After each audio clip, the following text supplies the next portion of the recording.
In the world of business building, we often wonder if it could get any more complicated. GRC, GDPR, ESG, zero carbon, green hydrogen, cybersecurity, and big data. Let's not forget the long funding processes that can make you crazy. If you are a world changing founder and innovator, how do you connect with the support that you need to move ahead? Well, this podcast puts the people, planet, profit through partnerships theory to action by helping you to see opportunities in every episode to create a meaningful partnership. The innovators, experts, and diplomats we interview are all looking for partners, and that could be you. No time like the present to find out. So welcome to Frontrunners Innovate with your host, global business developer, Mary Kurek. Hello, everyone. We are talking today about sustainability in a whole new way. So we're talking about improving supply chains and waste management and reducing costs and impact measurement, reducing carbons and checking ESGs and more. And it's big, it's environment, it's carbons, it's checking all kinds of things that have to do with the planet and climate. I want to say it is more than that. It is before 3020. And yeah, I said that correctly. So let me first introduce me. I am Mary Kurek. I'm the host of Frontrunners Innovate, and I'm also the president of Frontrunners Development. I am the head of a global business development company connecting partners to create business plus impact. Our guest today is Dr. Brooke Newman. She is the founder and CEO of Before 3020. So welcome, Brooke. And she is expert number one. Expert number two is my co-host today. And in this conversation, you will find out a little bit more about why that is the case. You may recall her also as someone we interviewed not long ago. Tiff, as we call her now, understands carbon credits better than anyone we know. And I know that for a fact because I have pushed her in front of so many people on calls lately that, as many times as I could get her to a call, I have put her there. She is the Chief Carbon Officer of Bitgreen, a carbon credit marketplace. And we'll get to know a little bit more about her right now, as a matter of fact. So Tiffany, we're going to start with you and let you tell us a little bit about you and Bitgreen, and then we're going to move on and find out how Dr. Newman came to be the founder of Before 3020. So Tiffany, you have the floor. Okay, great. Thanks. Well, I'm passionate about many things, but I started my career as a forester and I worked for the Forest Service and then the Park Service, mainly transitioned into wildlife work and threatened species like the Canada lynx. And it was when I was in a snow cave at -40 that I started to rethink my career and thinking that a lot of my research was going into a drawer. And that I thought if you could empower people to make money from the conservation of water, energy, or forest, people might care more. So I started studying environmental finance, soon went to the Yale School of Forestry to study carbon finance, and have been working carbon finance for the last 17 years.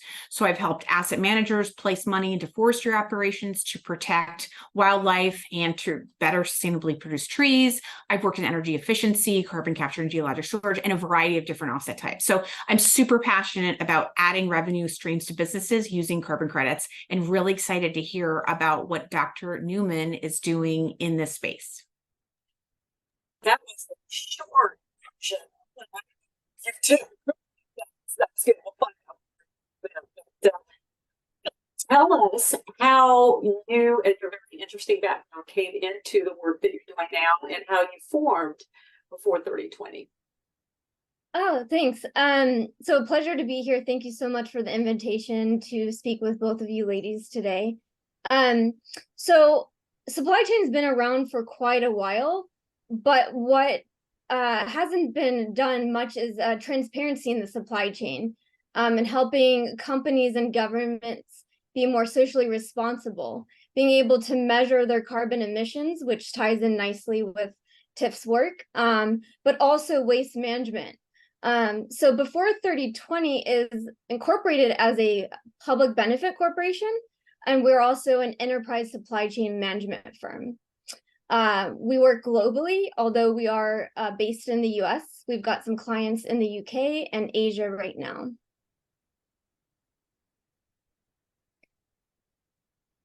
I can't hear you. You're muted, Mary. I know. I muted myself because sometimes there's a little bit of an echo. We know that, Tiffany. So I'm just trying to be sure that I don't cause an issue there.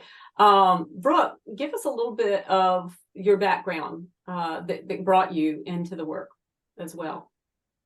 Well, so it's really interesting. I do have my professional doctorate in executive leadership, but one of those, or a couple of those projects that we worked on were based on the United Nations Sustainable Development Goals.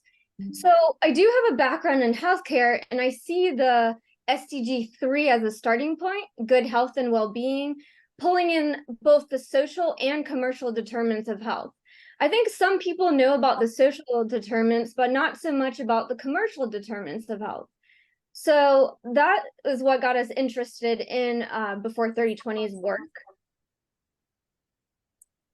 Fantastic. You have put together, I was looking at your website right before we came on, and you put together a large sort of field, if you will, of different things that you approach. So tell me what has got your attention right now? What is the big project, and how are you launching Before 3020?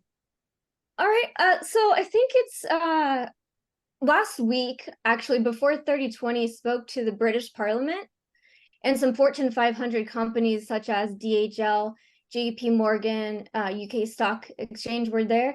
We talked about how to green your supply chain. And so I mentioned this just a bit more, where we talked about transparency and measuring the carbon. So we've, I'm going to say, picture this. We've got some, so that you can think about this a little bit more in depth. So we've got some sensors strategically located throughout your building, your city, even the manufacturing facilities, and it's measuring an end-to-end supply chain, moving the inventory, but also can measure the carbon, heat, water, and noise output. And so that's what we're really focusing on to reduce waste and carbon emissions in the supply chain. It's what I talked about the other day in London as well. I know you have an actual tool for doing that too, right? We do, yeah. So I talked about sensors. They're IoT sensors, and we use digital twin technology to visualize the data in real time, which I think is helpful to seeing it. Tiff, I don't know if you speak about this a lot, but I'm finding that there are a lot of opportunities in emerging markets and not understanding the carbon emissions and supply chain and waste and all of this. So I think the starting point or precursor to this is visualizing the data, providing the business intelligence and measurements before we actually go and do more changes like a system for reverse logistics and those type of things. I think it's really important to start there and provide the business intelligence, answering the what if questions.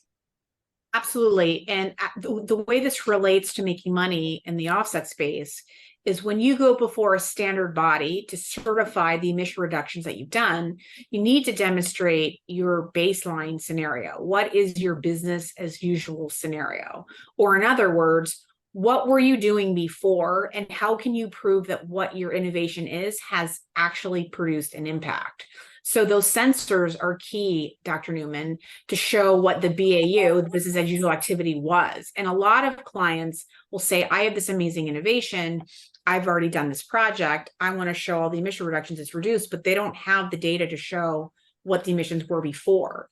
And so having a really good baseline assessment is pivotal if you want to make any money from the carbon space, or if you want to just verify the claim that your innovation has reduced the emissions that you claim it does. Absolutely agreed.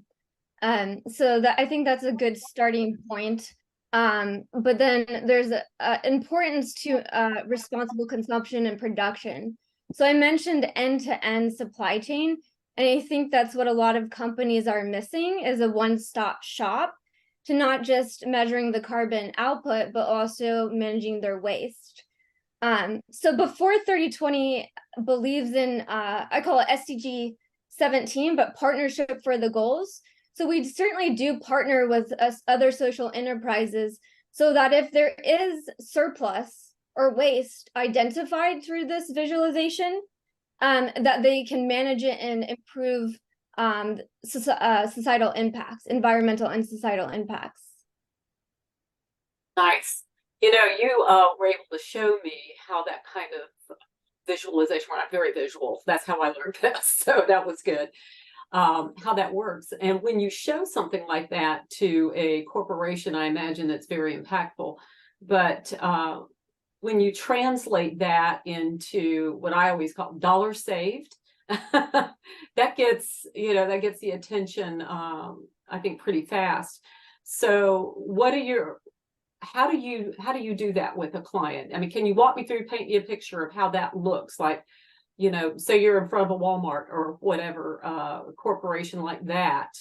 What are you looking for? How do you show them what they're doing right, wrong, or indifferent? I mean, and how could they save?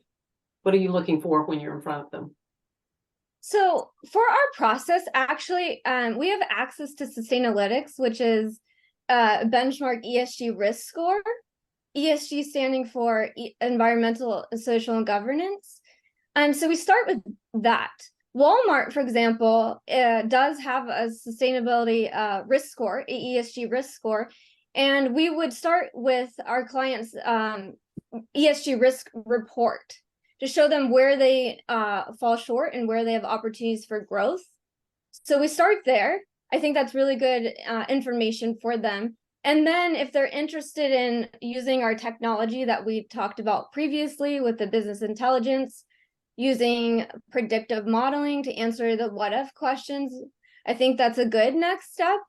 And then we can, if they want to subscribe to our metered sensors, we can measure their waste and their carbon emissions. That would be, in a nutshell, our process. Nice. So, I think you showed me also, I didn't know this, the ESG report ratings or whatever, they're actually published somewhere Yes. on the corporation. Yeah. How do people get their hands on those, or how do they know where they are? So we have access to a platform that has privately and publicly listed companies' ESG risk scores. Not every company is actually listed on this platform. But what we do is we get a competitive analysis, so a similar company, and we go from there, and that's been very helpful for clients as well. Gives a comparison, right? Tiffany, yes. I would love to hear a case study or an example of a company that's used your services and what the before and after change was like for them. So we're fairly new, but we've had a couple companies use our analysis package, let's say our forensic report. We've got a multinational Asian client who's done that. He talked a lot about reducing their risk of allegations of greenwashing. So that's some of the work that we've done. That client has asked for recurring business, and of course I'm steering them towards the technology that can improve their net zero 2050 goals. We've got a client coming up in November in the pharmaceutical company that will use our technology. And then in March, a purpose-driven, fast-moving consumer good client that's partnered with Wayfair, DHL, and Walmart. So we've got a lot coming up, just being fairly new. Great. Have you looked into, in addition to going net zero, have you talked to clients about the difference between being carbon neutral? And if you have, do you ever talk to them about what their options are for procuring offsets for the carbon neutrality piece? We actually don't talk too much about offsets, but I'm happy to talk about it with you today and potentially what we could do together. If that's something you'd like to discuss now, I'd be very open and keen to talk about that. Yeah, I'd love to, because I didn't mention Bitgreen at the beginning, which is what Mary asked me to do. But Bitgreen, we have a carbon marketplace, and we also have a marketplace, the first blockchain-enabled marketplace, to be able to trade tax equity and depreciation that comes from investing in renewable energy projects. and tax credits that come from the infrastructure bill. And so both marketplaces are exciting for corporations to either look at getting a tax credit, or the carbon marketplace is a great place to source carbon offsets, which I'm very passionate about. And Mary has done an amazing job of introducing me to some potential companies who could be on the platform. So some of the projects that I've really fallen in love with are companies who are doing reforestation in Africa. Mary's introduced me to actually a couple companies, and I really love forestry projects right now in the marketplace because a lot of corporates are looking for offsets that are linked to removals. So that's where carbon is sequestered and removed permanently from the atmosphere. And removals tend to fall into three categories. It can come from soil carbon, it can come from carbon capture and geologic storage, or it can come from forestry. And I happen to think that forestry can have a lot of ancillary benefits that tick the boxes for other UN SDGs, like reduction of poverty, inclusion of women. You can do agroforestry, and you can do some food production. You can do some biofuels work, so you can generate, check the box in 7 towards alternative energy. I also happen to love soil carbon projects that are in the agriculture sector. And there are some pretty cool carbon capture and geologic storage projects that are trying to focus on capturing biocarbon projects from ethanol or air capture and then sequestering it permanently geologically. So if people want to get into a hardcore conversation about durability and permanence, there's nothing more permanent than carbon being shot into an aquifer and it actually mineralizing into rock. So there's a lot of different carbon offsets projects that are out there. I'm working on a really large one in the US that's focused on afforestation and restoring the Mississippi floodplains, or that sort of the habitat around the Mississippi River. But there are these projects all around the world. So clients happen to like projects that match their story. So if they're doing transportation, like you said, some of your clients are, there's a really good electric mobility project that I'm working on, where there's a company trying to charge small scale electric bikes and scooters with solar to bring that technology to developing countries, to sort of avoid those countries adopting cars and those real GHG emitting sources. So I really love carbon projects because they usually involve a lot of innovation and a lot of small scale projects that can grow rapidly, but they need an infusion of capital from companies willing to help them invest in their projects, where the companies can then get the verified claim of emission reduction to help them reduce their overall emissions. Absolutely. And as you know, according to the EPA, scope 3 are the most problematic and hardest to mitigate. So I can't, at least we help mitigate some of that scope 3 emissions. Absolutely. I think what's important here too is to talk a bit about greenwashing, if that makes sense. Sure. We've done, before 3020 has done some work on that. Let's talk about how carbon offsetting and greenwashing, potential greenwashing, is the potential being the key word. Sure. Well, Time Magazine just recently came out with a really good story about how Environmental Marketplace, which is a nonprofit, did a study on corporates who associated carbon offsetting with their sort of environmental plans, and found that the evidence of greenwashing is actually not a problem like what people might think it is. So carbon offsets, to be a carbon offset, you have to represent 1 metric ton of reduction. That's, it's either sequestered, destroyed, or removed. You have to take that emission reduction and you have to register it on a carbon registry where there's a serial number for it. And that carbon registry ideally should be endorsed by a CRO, which is an international association.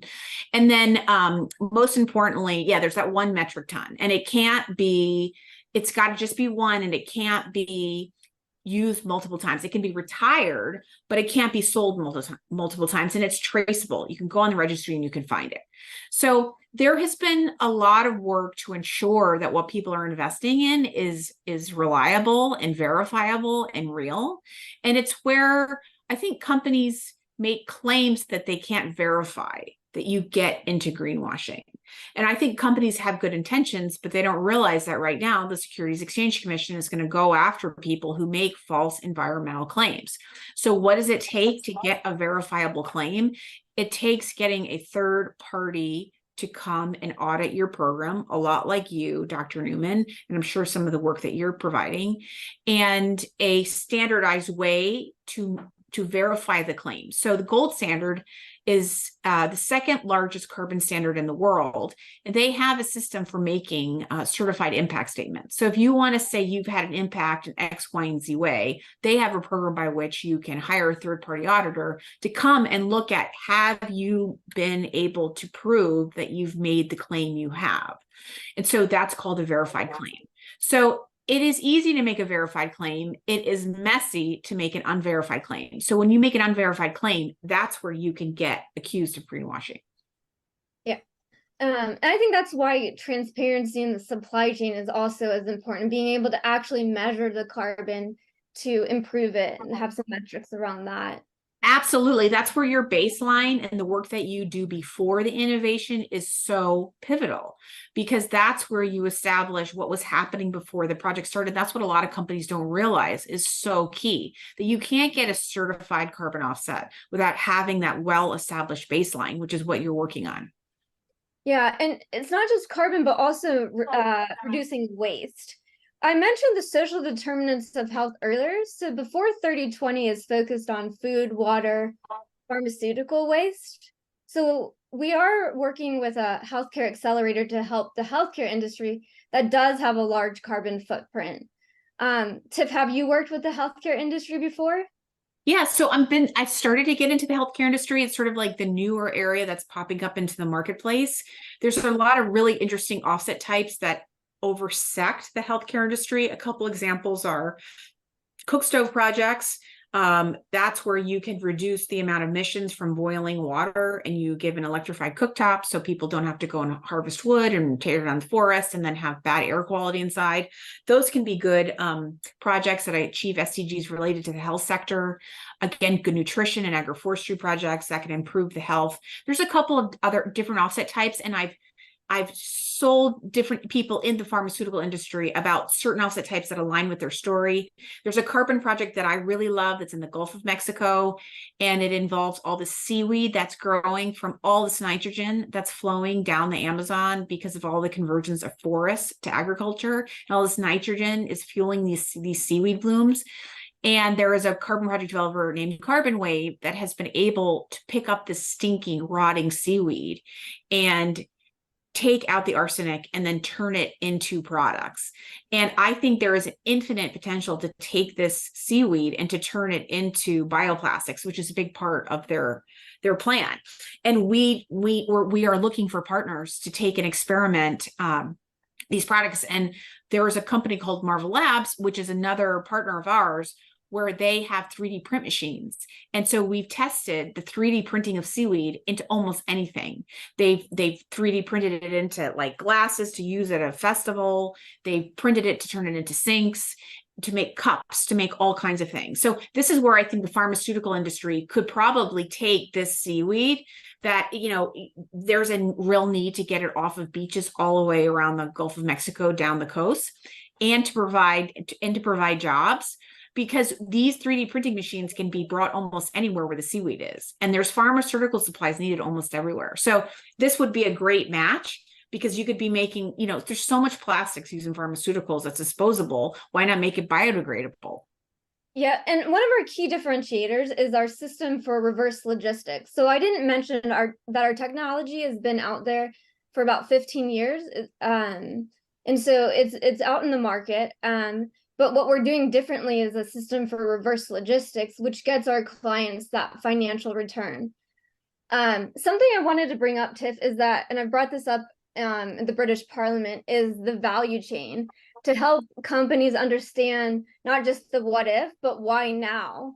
So I talk about, you know, we've heard about the triple bottom line for the profit, people, and planet, but I like to also focus and put a lot of emphasis on the value chain. So not just the financial value from using our product, but also improving your customers' perceived value.